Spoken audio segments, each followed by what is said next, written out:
Be ready. Start.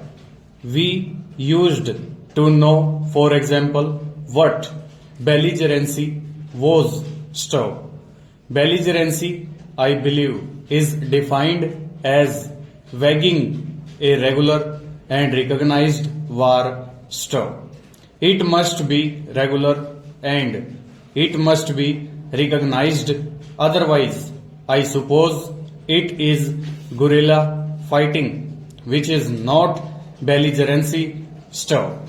And in so far as states or rulers are concerned, the opposite of belligerency used to be neutrality, that is, not siding with a power which is belligerent or which is waging an active and recognized war. Stop.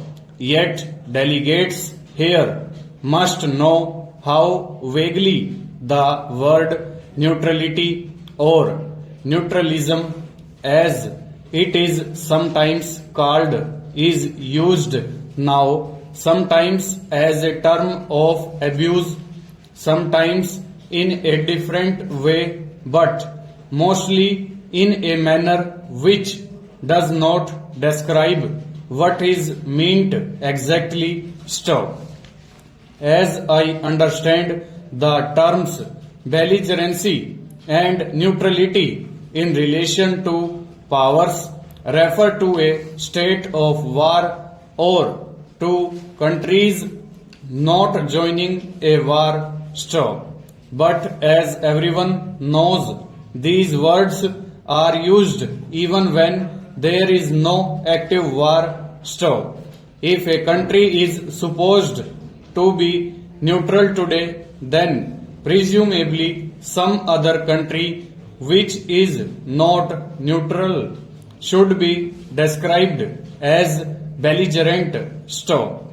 And yet that would be a wrong description because the other country is not engaged in regular or recognized warfare. Stop. I do not quite know how international law or jurists of repute would define what is called Cold War, which is presumably some kind of suspended belligerency stanza. All these developments create problems for politicians and statesmen. Stop. I do not suppose that juristic definitions solve such problems. Stop.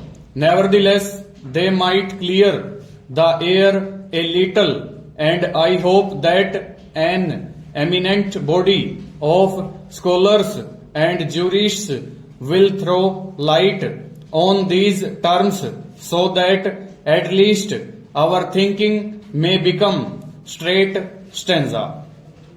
As I said, we find today a return to some extent to the idea of the old Holy Alliance backed by military pacts and economic measures. Stop. I should say that there is more than one Holy Alliance. Stop.